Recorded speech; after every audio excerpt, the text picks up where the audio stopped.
Continuando os nossos estudos da Lei Orgânica do Distrito Federal, chegamos ao artigo número 41.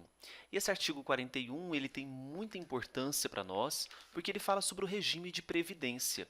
Se a gente observar na Constituição Federal, os artigos que tratam sobre o regime de previdência dos servidores públicos, o regime de previdência geral, a partir do artigo número 40, nós temos a questão da previdência dentro da Constituição.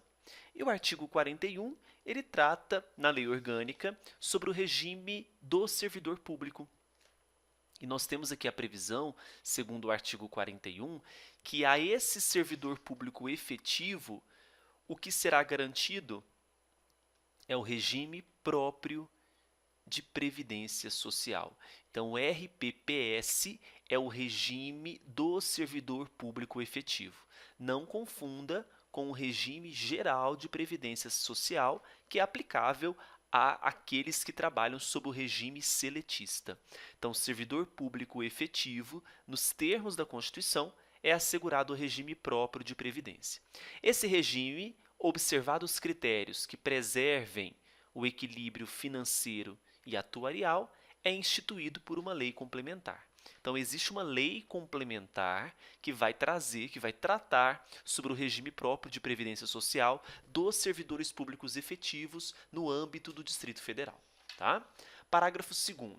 O tempo de contribuição, ou seja, o TC, prestado sob o regime de aposentadoria especial, é computado da mesma forma, quando o servidor ocupar outro cargo de regime idêntico ou pelo critério de proporcionalidade, quando se tratar de regimes diversos na forma da lei.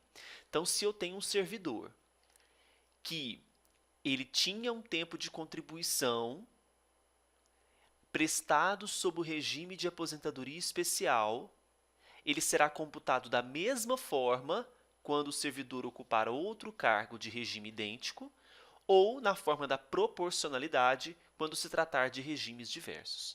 O tempo de serviço público federal, estadual, municipal ou do Distrito Federal será computado integralmente para os efeitos de aposentadoria e disponibilidade. Então, nós temos aqui, vamos considerar tanto o tempo que aquele servidor estava no âmbito federal, no âmbito estadual, municipal ou do Distrito Federal, será computado integralmente. Tá? Parágrafo 4º. Os proventos de aposentadoria, eles serão revistos na mesma proporção e na mesma data, sempre que se modificar a remuneração dos servidores em atividade, sendo também estendidos aos inativos quaisquer benefícios ou vantagens posteriormente concedidos aos servidores em atividade, inclusive quando decorrentes de reenquadramento, transformação ou reclassificação do cargo ou função em que se deu a aposentadoria. Então, suponhamos aqui, nós temos o Joãozinho. O Joãozinho era um servidor público efetivo, mas ele se aposentou. Aposentou com X. Esse é o valor que ele receberá. Passados 2 anos, houve uma incorporação nessa remuneração aos servidores ativos, não? Uma vantagem. Esse João que aposentou com X, ele vai receber X ou ele vai receber X mais a vantagem concedida ao servidor da ativa? Se a gente observa a previsão do parágrafo 4º do artigo 41, ele recebe X mais a vantagem, até porque esses proventos de aposentadoria eles são revistos. Tá? Parágrafo 5º. O benefício de pensão por morte corresponderá à totalidade dos vencimentos ou proventos do servidor falecido, qualquer que seja a causa da morte, até o limite estabelecido em lei, observado o disposto no parágrafo anterior. Então, lembra que tem uma lei complementar que trata, como nós vimos aqui, cadê? Aqui no parágrafo 1º, sobre o regime de previdência. Então, nós teremos também, conforme disposto no parágrafo anterior, nesses proventos de aposentadoria, nós teremos também um benefício de pensão por morte que será estabelecido em lei e lá teremos um limite. Não é? Veja que esse benefício por pensão por morte corresponderá à totalidade dos vencimentos ou proventos do servidor falecido. Parágrafo 6º. é assegurada a contagem em dobro dos períodos de licença-prêmio não gozados para efeito de aposentadoria. Tá? Então, na hipótese de aposentação, verifica-se licenças-prêmio concedidas àquele servidor. Se não foram gozadas essas licenças-prêmios, o que acontece? Para a aposentadoria, elas serão contabilizadas em dobro. Bom, não aproveitei na atividade, mas receberei um pouquinho a mais na aposentação. Parágrafo 7º. Aos servidores com carga horária variável são assegurados os proventos de acordo com a jornada predominante dos últimos 3 anos anteriores à aposentadoria.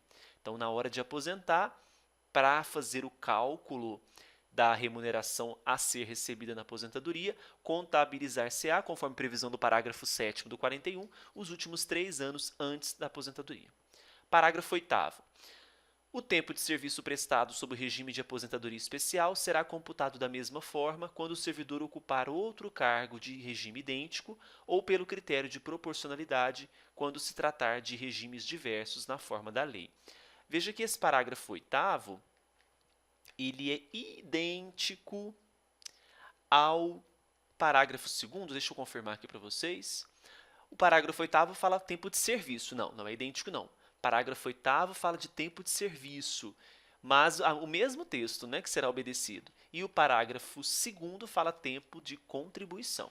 Então, tempo de contribuição e o tempo de serviço prestado sob o regime de aposentadoria especial será computado da mesma forma quando o servidor ocupar outro cargo de regime idêntico ou pelo critério de proporcionalidade quando se tratar de regimes diversos na forma da lei.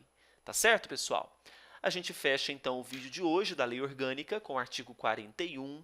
Continuaremos a partir de segunda, voltando aí aos estudos da Lei Orgânica. Fique ligado.